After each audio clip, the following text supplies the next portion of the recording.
मैं जो व्यूअर्स जानना चाह रहे हैं वो ये कि जो एकनाथ शिंदे की बात क्यों कह रहे हैं कि एकनाथ शिंदे ने उद्धव ठाकरे से पार्टी का नाम और सिंबल ले लिया। ये नहीं, ये उद्धव ठाकरे नहीं है शिवसेना के मालिक, हम हैं। क्या ऐसा होगा? निश्चित तौर पे अगर आप धड़ा बड़ा करेंगे तो यही ट्रैक होना शुरू होगा। और जिस तरह से हो रहा है, कॉर्पोरेटर इस्तीफा दे रहे हैं, उसमें तो विधायक तैयार हैं, लेकिन सांसद वहां पर तैयार जैसे होने के बाद फिर आप देखेंगे कि उनके जो भी होंगे उनके अंदर एक दूसरा गुट आ गया, वो कहना शुरू किया कि हाँ ये ठीक नहीं कर रहे हैं, वो नहीं कर रहे हैं। अब बीजेपी के लोगों का ये कहना है कि सिर्फ हमें एक स्विच ऑन का दबाने की जरूरत है। 45 हिंदू विधायक हैं लगभग, बाकी मुस्लिम हैं। बोले कि मुस्लिम में भी 5-7 हमारे साथ आने को एकदम तैयार हैं, तो 50-52 हम तुरंत कर लें, लेकिन हमको वो करना ही नहीं है।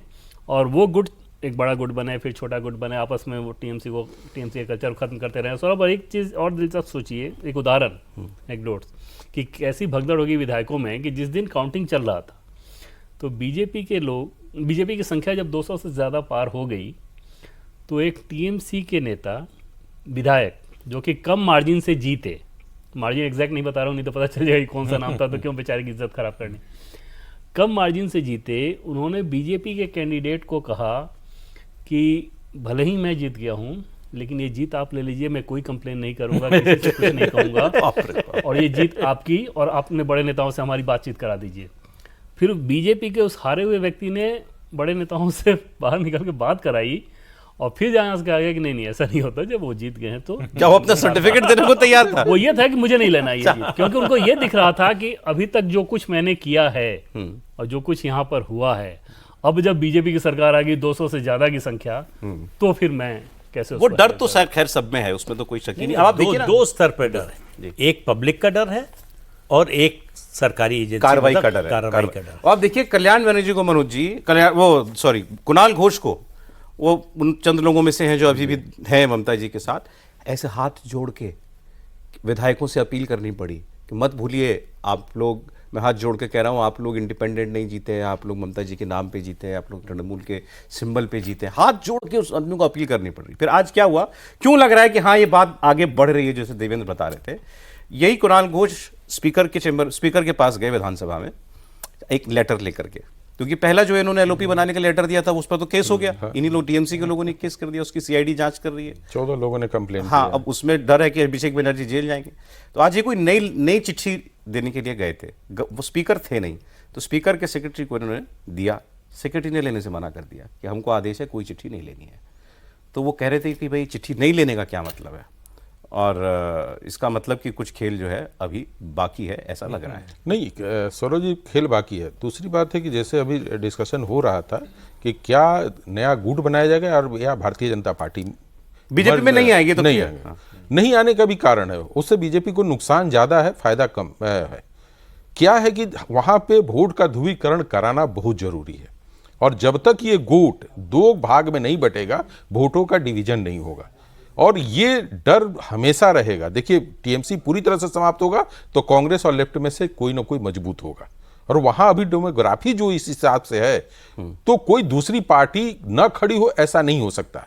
142 सीटों का जो है वो समीकरण तो हमेशा बना रहेगा, तो उस समीकरण में आप जितना माने कंपटीशन कराइएगा, 3-4 पार्टियां हो जाएंगी, ध्रुवीकरण जिस तरीके से होगा, फायदा होगा बीजेपी, उसका फायदा बीजेपी को होगा। तो भाई बीजेपी सबसे पहले ये चाहेगी कि एक बड़ा धड़ा जो है वो खड़ा हो, और उसमें से भी और खड़े हो कि जो अलग अलग तरीके से वोट का डिवीजन करा सके। फर्क क्या, ये ममता जी की पार्टी लेनी नहीं है जो ये बता रहे हैं, पार्टी खत्म ही करनी है, यही कह रहे हैं, यही करना। दूसरी बात है कि ममता बनर्जी कमजोर क्यों हुई, जनता ने उनको चाहा क्यों और फिर नकारा क्यों?